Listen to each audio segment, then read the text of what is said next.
Samsung is reportedly working on newer versions of Galaxy A series of smartphones that were announced in first half of 2019.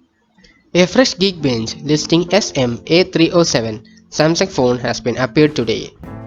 It is speculated that the smartphone may debut as Galaxy A30s. The SM-A307FN Samsung phone's Geekbench listing has revealed that it is powered by Exynos 7885 chipset. The SoC is supported by 3GB of RAM. In the single-core test, it has scored 1322 points and it has been recorded a score of 4116 points in multi-core test.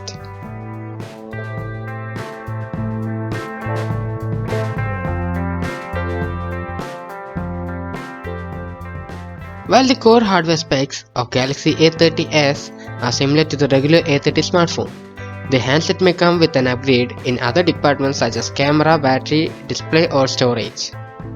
To recall, the Galaxy A30 ships with 6.4-inch Super AMOLED display that bears Full HD+ resolution and Corning Gorilla Glass 3 protection up top.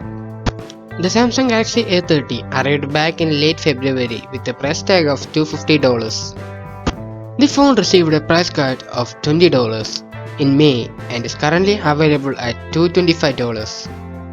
Alongside the Galaxy A30s, the rumor mill suggests that Samsung has the Galaxy A10s as a new variant of Galaxy A10 in the pipeline.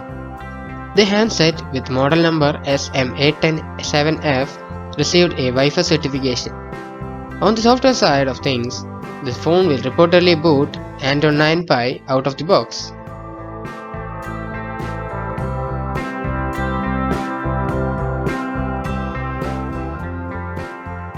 That's it for today. I will catch you guys soon with a new leak. Thank you for watching. See you there.